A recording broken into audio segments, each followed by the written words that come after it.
ઇતિહાસ આ શબ્દ સાંભળીને ઘણી વાતો મનમાં આવે, ઘણા પ્રશ્નો ઊભા થાય, ઘણી બધી જિજ્ઞાસા આપણા મનમાં જાગતી હોય.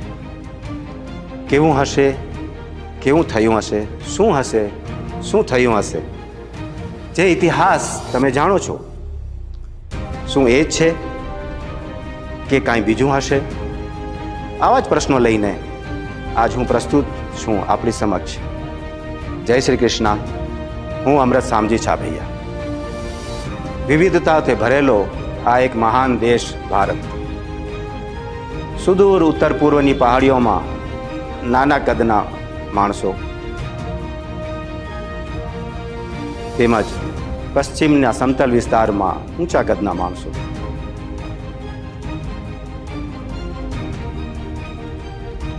ઉત્તરમાં શ્વેત માણસો, તેમ દક્ષિણમાં શ્યામ વર્ણના માણસો.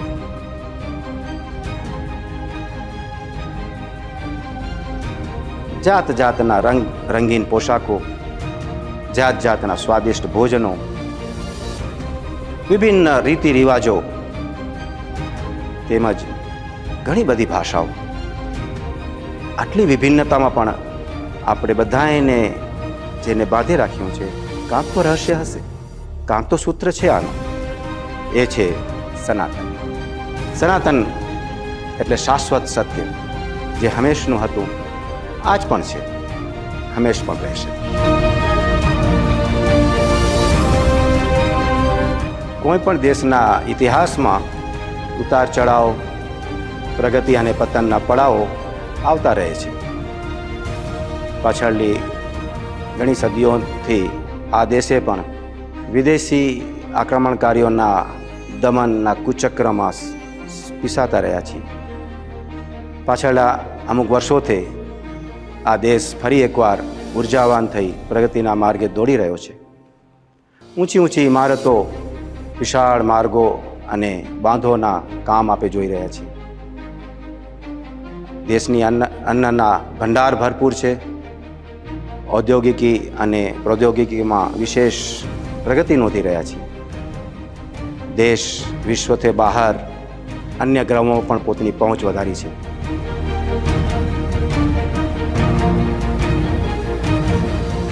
દેશની આ પ્રગતિમાં જ્ઞાતિની પ્રજાઓનો ફાળો મુખ્ય હોય છે. એ જ જ્ઞાતિઓમાં એક જ્ઞાતિ છે કણબી કડવા પાટીદાર. આપણા પાટીદાર ભાઈઓનો જો ઇતિહાસ આપણે જોઈએ તો આપણે સેન્ટ્રલ એશિયાના પામેર મુલ્કથી અફઘાનિસ્તાન થઈને આપણે પંજાબ મુલકમાં આવીને સેટલ થયા. આ વાત તો આપણે વિદેશી ઇતિહાસકારોએ આપણા મસ્તિષ્કમાં બેસાડી જ લીધી છે કે આપણે આક્રાંતા રૂપે મધ્ય એશિયાથી અહીંયા આવ્યા અને વસ્યા.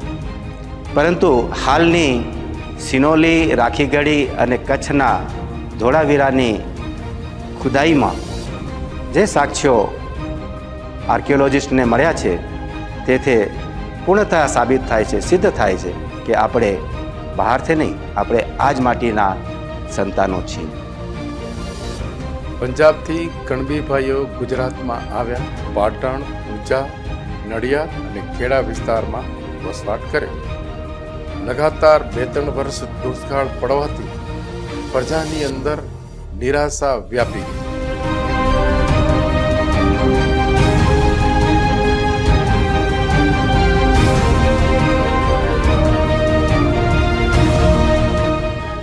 ગુજરાતના અંદર લગાતાર 2-3 દુષ્કાળો પડ્યા અને જેમાં આપણે તો ખેતીના સાથે સંકળાયેલા લોકો વધુ પ્રભાવિત થયા.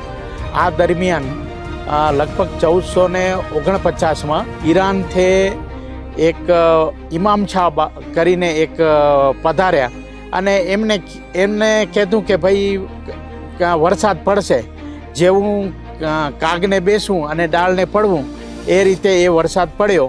એટલે આપણી ભોળી પ્રજા એ પ્રવાહમાં તણાઈ ગઈ અને આગળ જતાં એ ઇમામ શાહના પ્રભાવમાં આવીને આપણી પ્રજા ધીમે ધીમે સતપંથમાં જોડાવા લાગી.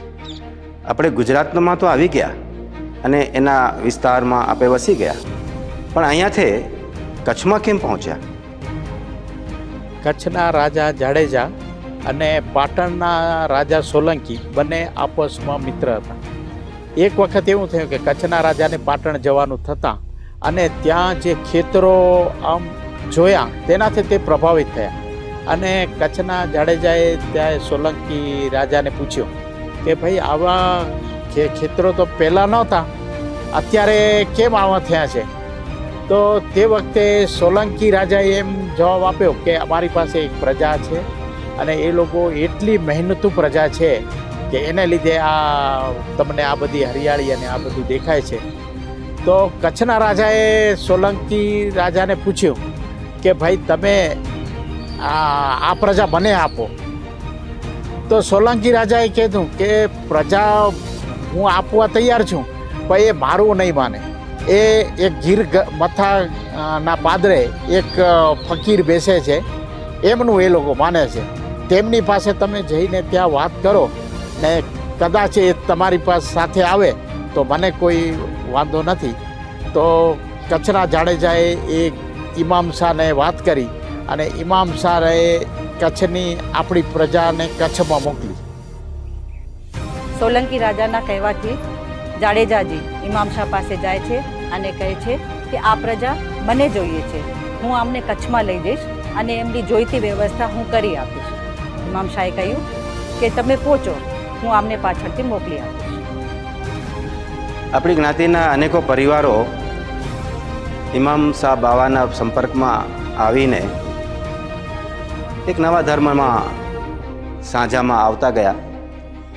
પરંતુ જ્યારે પણ તે ભાઈઓ પાછા પોતાના ગામમાં જતા તો એક વિરોધાભાસનો વાતાવરણ સર્જાતું. આને જોઈને ઇમામ શાહે કચ્છના રાજાનો જે પ્રસ્તાવ હતો એને ધ્યાનમાં રાખીને એ ભાઈઓને પાછા ન મૂકતા સિકરા નામના ગામમાં, કચ્છના સિકરા નામના ગામમાં મોકલ્યા. થોડા સમય પશ્ચાત તે સર્વે ભાઈઓને સિકરા માથે કચ્છના અનેકો ગામમાં મોકલ્યા. મહાન સનાતન ધર્મથી વિચલિત થઈ ભટકી ગયેલ કચ્છકડવા પાટીદાર જ્ઞાતિને રથ પ્રદર્શકોની જરૂરત પડી અને સમય આવતા જ્ઞાતિ સુધારકોનું આગમન પણ થયું. યુવાન નારાયણ રામજી કામ અર્થે બોમ્બે ગયા. બોમ્બે ગયા પછી એમના ચિત પરિચિત ગોપાલભાઈને મળ્યા અને ગોપાલભાઈને મળ્યા પછી એકબીજાના ખબર અંતર પૂછ્યા.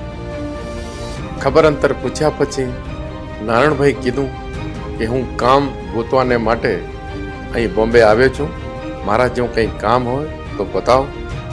ત્યારે ગોપાલભાઈ કીધું કે હા, મારા એક મિત્ર છે જેમને હું વાત કરું અને આપણે જઈ વાત શા માટે કરવી, એના કરતાં આપણે જઈએ અને જઈ કરીને આપણે એને વાત કરીએ કે તમે જે કહેતા હતા એ માણસ હું લઈને આવ્યો છું.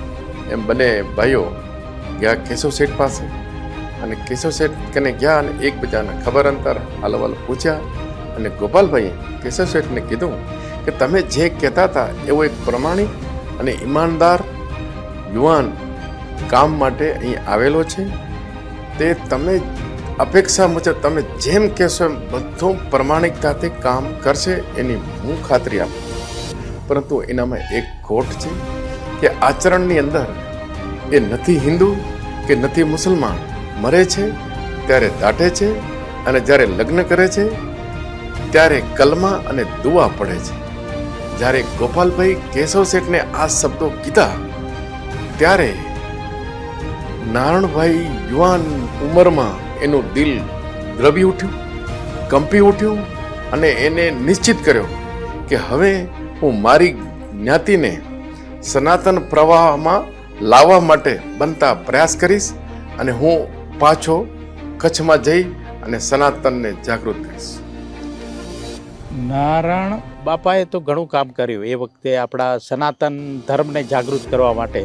પણ એ અરસાથી પહેલાં પણ એક આપણે કહીએ ને કે પાયાનો પથ્થર રૂપે એક બાપા હતા નેત્રા ગામમાં. તો એ બાપાને પણ ઘણી ચિંતાઓ હતી ધર્મ બાબત, પણ એને કોઈ રસ્તો ના મળતા એ મૂંઝવણમાં હતા. તો એ અરસામાં જ એમને એક સ્વામિનારાયણ સંતોના સંપર્કમાં આવ્યા. કેસરા બાપાને સ્વામીના આશીર્વાદ મળ્યા બાદ એમને એક આત્મવિશ્વાસ જાગ્યો અને એ આત્મવિશ્વાસથી એ ઠેર ઠેર ફર્યા અને આપણા વિસ્તારના 7 ગામોને પાછા એ સનાતન સંસ્કૃતિમાં